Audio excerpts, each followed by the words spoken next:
Hi, I'm Dina with Mills Family Gardening, and in this video we'd like to show you how we grew our corn from start to finish. But before we jump into the specifics of dates and planting, I would like to point out that there are two important factors to successfully grow corn. The first one is that corn is a heavy feeder, and the second one, corn requires a lot of water. On February 13th, we spread some llama manure and mixed it with the soil. And on March 28th, we spread more cow manure and also mushroom compost to improve the structure of the soil, since our soil is heavy clay. And since corn is a heavy feeder, on April 10th, I spread some Trifector Plus fertilizer and then mixed it with the soil.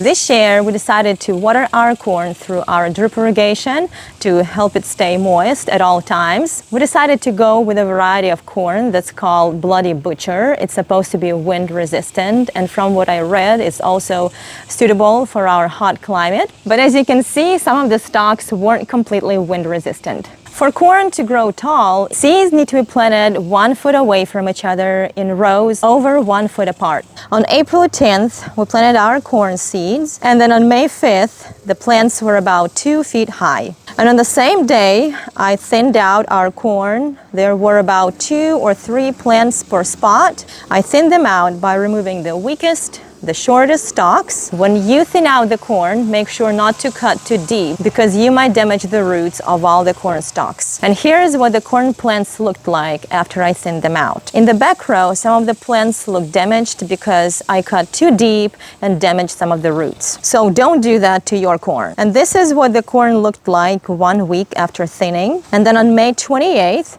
our corn was about 6 feet tall. Our fence is 6 feet and corn is about that height. By June 2nd, our corn was about 8 feet tall. And on June 4th, I noticed the very first tassels on our corn stalks. And then a few days after that, I also noticed first signs of corn ears. We had a storm with strong wind that made some of the corn stalks fall over. Some of them did straighten up, but some of them are still crooked. And here we are on July 3rd, and today we're going to harvest some of our corn. In general, this corn has 1 ear per stalk, but some of them have 2 ears like those. So let's harvest our corn. I'm going to pull it down and we'll open it up and see what it looks like on the inside.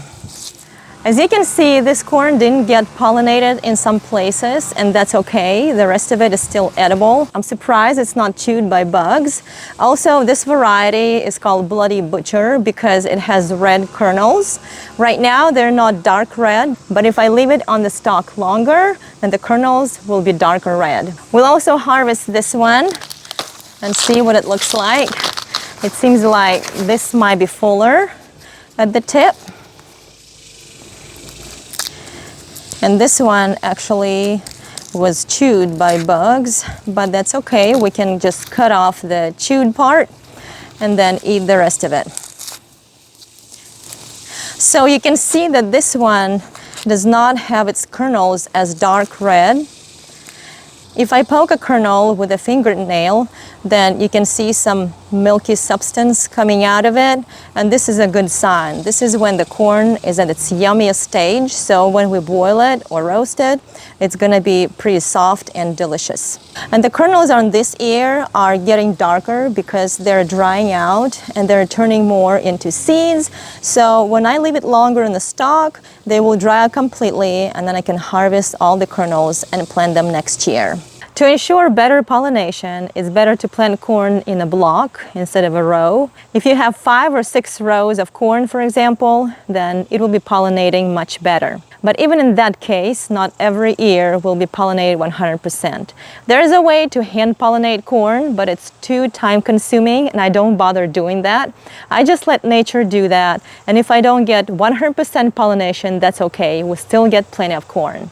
So what made our corn so tall this year? I think there are 2 factors. The first one is we had a drip irrigation that constantly supplied corn with a lot of water. And the second one is we fed our corn through our drip irrigation using fish fertilizer and more bloom. I really believe that if I watered our corn by hand and fertilized by hand once in 2 weeks, then this corn would not be as tall. So if you want your corn to be tall, then make sure to water it a lot and fertilize it regularly, at least once a week. That's all for today. I hope you liked this video. If you did, please subscribe to our channel. Have a great day. We'll see you soon.